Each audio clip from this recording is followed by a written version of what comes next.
Hello, എല്ലാവർക്കും നമ്മുടെ ചാനലിലേക്ക് വീണ്ടും സ്വാഗതം. എല്ലാവരും സുഖമായിട്ടിരിക്കുന്നു എന്ന് വിചാരിക്കുന്നു. ഇന്ന് നമുക്കൊരു മിനി ബൈൻഡർ നോട്ട്ബുക്ക് ഉണ്ടാക്കാം. അപ്പോൾ ആദ്യം തന്നെ ഒരു കളർ പേപ്പർ എടുക്കുന്നുണ്ട്. ഇഷ്ടമുള്ള കളർ പേപ്പർ എടുക്കാം. ഇനി ഇഷ്ടമുള്ള ഒരു ഷേപ്പിൽ ഒരു തിൻ കാർഡ്ബോർഡ് എടുക്കാം. ഇതിപ്പോൾ ഒരു സെമി സർക്കിളാണ് എടുത്തിട്ടുള്ളത്. ഓൾറെഡി ഇങ്ങനെ കട്ട് ചെയ്ത് കിട്ടിയ ഒരു കാർഡ്ബോർഡ് ഉള്ളതുകൊണ്ടാണ് ഈ ഒരു ഷേപ്പ് എടുക്കുന്നത്. സിമ്പിളായിട്ട് ഒരു റെക്ടാങ്കിൾ ഷേപ്പ് കട്ട് ചെയ്ത് എടുത്താലും മതി.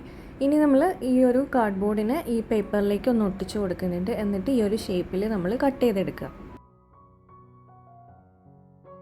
ഞാനിപ്പോൾ എടുത്ത കാർഡ്ബോർഡിൻ്റെ ഒരു സൈഡിൽ പേപ്പർ ഒട്ടിച്ചാൽ മതി, കാരണം മറ്റേ സൈഡ് വൈറ്റ് കളറായിട്ട് നല്ല നീറ്റായിട്ട് തന്നെയാണ് ഉണ്ടായിരുന്നത്. ഇനിയിപ്പോൾ നിങ്ങൾ എടുക്കുന്ന കാർഡ്ബോർഡ് അത്ര നീറ്റ് ഇല്ലെങ്കിൽ രണ്ട് സൈഡിലും ഇതേപോലെ കളർ പേപ്പർ ഒട്ടിച്ചു കൊടുക്കാം. ഇനി ഇതിനെ പകുതിക്ക് വെച്ചൊന്ന് മടക്കി കൊടുക്കുന്നുണ്ട്.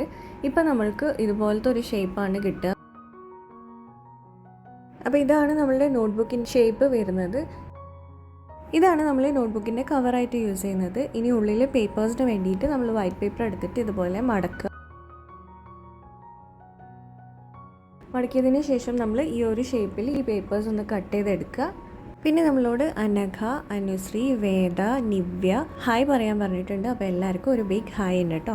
അപ്പോൾ ഇതേ നമ്മളുടെ നോട്ട്ബുക്കിലെ പേപ്പേഴ്സും റെഡി ആയിട്ടുണ്ട്. ഇനി നമുക്കിതിനെ ഒരുമിച്ച് ബൈൻഡ് ചെയ്ത് കൊടുക്കണം. അതിന് വേണ്ടിയിട്ട് ഒരു ഹോൾ പഞ്ച് എടുക്കുക. എന്നിട്ട് ഇതുപോലെ ഹോൾ ഉണ്ടാക്കി കൊടുക്കുന്നുണ്ട്. കവറിനും പേപ്പേഴ്സിനും ഹോൾ ഉണ്ടാക്കിയതിന് ശേഷം ഇതിനെ ബൈൻഡ് ചെയ്യാൻ വേണ്ടിയിട്ട് നമ്മൾ ഇതുപോലെ മാസ്കിൻ്റെ ഉള്ളിലേക്ക് ഇതുപോലത്തെ കമ്പിയാണ് എടുക്കുന്നത്. അപ്പോൾ ഒരു മാസ്കിൽ നിന്ന് ഇതുപോലത്തെ ഒരു കമ്പി എടുക്കുക. അതിന് ശേഷം നമ്മൾ ഇതുപോലെ ഒരു പെന്നിന് വെച്ചിട്ട് ഇങ്ങനെ ചുറ്റി കൊടുക്കുക. ഇപ്പോൾ നമുക്ക് ഒരു സ്പൈറലായിട്ടുള്ള ഒരു സ്പ്രിങ്ങിൻ്റെ ഫോമിൽ കിട്ടും. ഇനി ഇതിനെ രണ്ടായിട്ട് കട്ട് ചെയ്യുക. എന്നിട്ട് ഈ ഓരോ ഹോളിലായിട്ട് ഫിക്സ് ചെയ്ത് കൊടുക്കുക.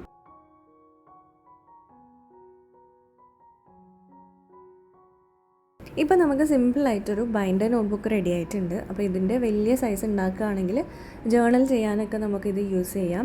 ഇനി ഒന്ന് ഡെക്കറേറ്റ് ചെയ്യാൻ വേണ്ടിയിട്ട് ഇതിൻ്റെ പുറത്ത് നമ്മൾ വാങ്ങിച്ചിട്ടുള്ള സ്റ്റിക്കേഴ്സാണ് യൂസ് ചെയ്യുന്നത്. മീഷോന്ന് വാങ്ങിച്ചിട്ടുള്ളതാണ്. അപ്പോൾ അത്രയേ ഉള്ളൂ നമ്മളുടെ വീഡിയോ ഇഷ്ടമായിട്ടുണ്ടെങ്കിൽ ഒന്ന് ലൈക്ക് ചെയ്യുക. യൂസ്ഫുൾ ആയിട്ടുണ്ടെങ്കിൽ ഫ്രണ്ട്സിനും ഫാമിലിക്കൊക്കെ ഒന്ന് ഷെയർ ചെയ്ത് കൊടുക്കുക. സബ്സ്ക്രൈബ് ചെയ്യാതെ കാണുന്നവർ ആരെങ്കിലും ഉണ്ടെങ്കിൽ ഇതുപോലത്തെ വീഡിയോസ് ഇഷ്ടമാണെങ്കിൽ പ്ലീസ് ഒന്ന് ചാനൽ സബ്സ്ക്രൈബ് ചെയ്ത് സപ്പോർട്ട് ചെയ്യുക. നമുക്കിനി നെക്സ്റ്റ് വീഡിയോയിൽ കാണാം. അതുവരെ ബൈ.